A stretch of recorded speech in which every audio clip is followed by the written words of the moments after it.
اعوذ باللہ من الشیطان الرجیم بسم اللہ الرحمن الرحیم نحمدہ ونصلی علی رسولہ الکریم اما بعد رب اشرح لی صدری ویسر لی امری واحلل عقدۃ من لسانی یفقہوا قولی۔ معزز سامعین کرام، آج میں ایک بہت ہی مشہور صحابی حضرت ابو ہریرہ رضی اللہ تعالیٰ عنہ کے بارے میں انشاءاللہ کچھ روشنی ڈالنا چاہتا ہوں۔ حضرت ابو ہریرہ رضی اللہ تعالیٰ عنہ ایسے صحابی ہیں جس کو ہر کوئی مسلمان ضرور نام سنا ہوگا، کیونکہ سب سے زیادہ حدیثیں بیان کرنے والے حضرت ابو ہریرہ رضی اللہ تعالیٰ عنہ ہیں۔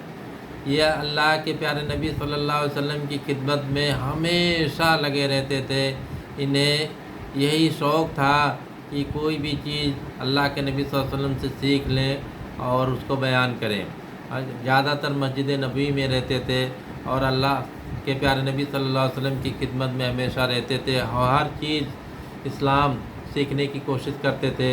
آپ صلی اللہ علیہ وسلم کیا فرماتے تھے اس کو یاد کر لیتے تھے، اللہ کے پیارے نبی صلی اللہ علیہ وسلم کیا کرتے تھے اس کو یاد کر لیتے تھے، اور سب سے زیادہ حدیثیں انہی سے منقول ہیں۔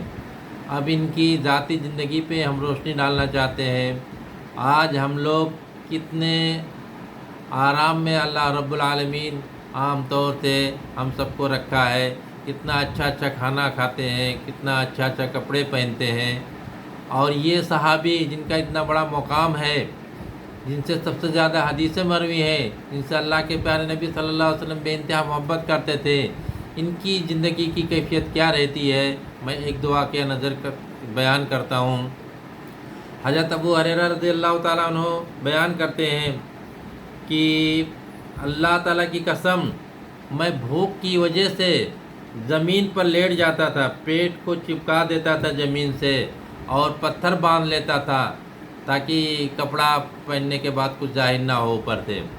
ایک واقعہ حضرت ابو ہریرہ رضی اللہ تعالیٰ عنہ بیان کرتے ہیں کہ ایک دن میں اتنا بھوک سے پریشان تھا کہ برداشت نہیں ہو رہا تھا، تو جو راستے سے صحابہ کرام، بڑے بڑے صحابہ کرام گزرتے تھے، میں اس راستے میں جا کر کے بیٹھ گیا۔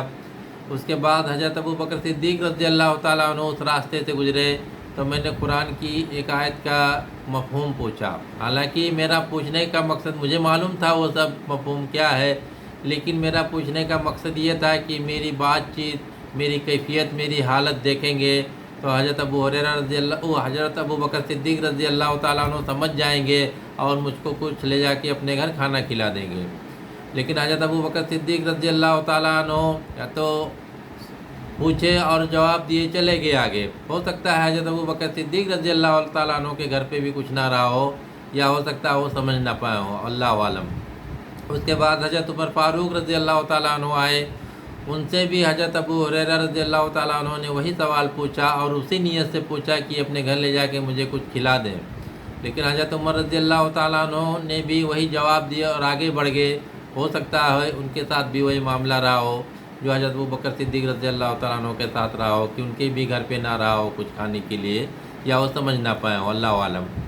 اس کے بعد اللہ کے پیارے نبی صلی اللہ علیہ وسلم، ابو القاسم حضرت محمد رسول اللہ صلی اللہ علیہ وسلم، ابو القاسم آپ کا لقب تھا، تشریف لائے۔ حضرت ابو ہریرہ رضی اللہ تعالیٰ عنہ نے وہی سوال، وہی مسئلہ پوچھا، وہی آیت کا ترجمہ پوچھا یا تفسیر پوچھے جو دونوں صحابی سے پہلے پوچھے تھے، حضرت ابو بکر صدیق رضی اللہ تعالیٰ عنہ اور حضرت عمر رضی اللہ تعالیٰ عنہ سے۔ اللہ کے پیارے نبی صلی اللہ علیہ وسلم فوراً سمجھ گئے، اور آپ صلی اللہ علیہ وسلم فرمایا ابو ہریرہ میرے ساتھ آؤ، میرے ساتھ چلو، اور وہ یہی چاہتے ہی تھے۔ حضرت ابو ہریرہ رضی اللہ تعالیٰ عنہ خوش ہو گئے کہ اللہ کے پیارے نبی صلی اللہ علیہ وسلم ان کو کچھ کھانے کے لیے دیں گے۔ آپ صلی اللہ علیہ وسلم گھر پہ تشریف لے گئے۔ آپ صلی اللہ علیہ وسلم کے گھر پہ ایک گلاس دودھ موجود تھا، تو آپ صلی اللہ علیہ وسلم نے سوال کیے کہ یہ دودھ کہاں سے آیا، تو پتہ لگا کہ ہدیے میں کوئی دیا ہے، کیونکہ صدقہ کی چیز اللہ کے نبی صلی اللہ علیہ وسلم نہیں کھاتے تھے، ہدیہ کی چیز کھاتے تھے۔ تو آپ صلی اللہ علیہ وسلم نے حضرت ابو ہریرہ رضی اللہ تعالیٰ عنہ کو حکم دیا کہ جاؤ اصحاب صفہ والوں کو بلا لاؤ۔ اصحاب صفہ وہ لوگ ہیں جن کا کوئی گھر بار نہیں تھا، وہ دین کی تعلیم حاصل کرتے تھے، اور وہیں مسجد نبوی کے قریب میں رہتے تھے۔ حضرت ابو ہریرہ رضی اللہ تعالیٰ عنہ اپنے دل میں سوچنے لگے کہ میں اتنا بھوکا پیاسا بھوک سے تڑپ رہا ہوں، ایک ہی گلاس دودھ ہے، اصحاب صفہ کے اتنے سارے لوگ ہیں، اللہ کے نبی صلی اللہ علیہ وسلم مجھے نہیں کہے دودھ پینے کے لیے، ان کو بلانے کے لیے کیے، لیکن ان کے پاس کوئی چارہ نہیں تھا بلانے کے علاوہ، اللہ کے نبی صلی اللہ علیہ وسلم کی بات ماننے کے علاوہ کوئی دوسرا آپشن تھا ہی نہیں۔ تو گئے، سب کو بلا کے لائے۔ اس کے بعد اللہ کے پیارے نبی صلی اللہ علیہ وسلم حکم دیا، ابو ہریرہ سب کو دودھ پینے کے لیے دو۔ تو باری باری کر کے وہی ایک گلاس دودھ اصحاب صفہ کے جتنے لوگ تھے سب پیے، اور سب سیراب ہو گئے دودھ پی کے، پیٹ بھر گیا سب کا۔ اس کے بعد اللہ کے پیارے نبی صلی اللہ علیہ وسلم مسکرائے اور بولے، ابو ہریرہ میں اور تم بچے ہوئی ہے؟ اور حضرت ابو ہریرہ رضی اللہ تعالیٰ عنہ جواب دیے، ہاں اللہ کے نبی صلی اللہ علیہ وسلم ہم دونوں بچے ہوئی ہیں۔ تو بولے، ابو ہریرہ ابھی تم پی لو۔ آپ صلی اللہ علیہ وسلم نہیں پیے، بولے ابو ہریرہ تم پی لو۔ اسی گلاس سے حضرت ابو ہریرہ رضی اللہ تعالیٰ عنہ دودھ پیے اور خوب پیے۔ اس کے بعد اللہ کے پیارے نبی صلی اللہ علیہ وسلم نے فرمایا کہ ابو ہریرہ اور پی لو، تو اور پیے۔ پھر اللہ کے پیارے نبی صلی اللہ علیہ وسلم نے فرمایا، ابو ہریرہ اور پیو، تو بولے اللہ کے نبی صلی اللہ علیہ وسلم اب اس سے زیادہ میں نہیں پی سکتا۔ اب حضرت ابو ہریرہ رضی اللہ تعالیٰ عنہ کتنا دودھ پیے ہوں گے، کتنا بھوکے پیاسے بھوک سے تڑپ رہے تھے۔ ابھی یہ اللہ تعالیٰ کے نبی صلی اللہ علیہ وسلم کا معجزہ تھا، اور اللہ کے پیارے نبی صلی اللہ علیہ وسلم کا اخلاق دیکھیے کہ وہی گلاس جس سے پورے اصحاب صفہ والے پیے، اسی سے حضرت ابو ہریرہ رضی اللہ تعالیٰ عنہ جو آپ صلی اللہ علیہ وسلم کے غلام تھے وہ بھی اس سے منہ لگا کے پیے، اور اسی گلاس سے اللہ کے پیارے نبی صلی اللہ علیہ وسلم دودھ پیے۔ اللہ کے پیارے نبی صلی اللہ علیہ وسلم کا یہی اخلاق تھا۔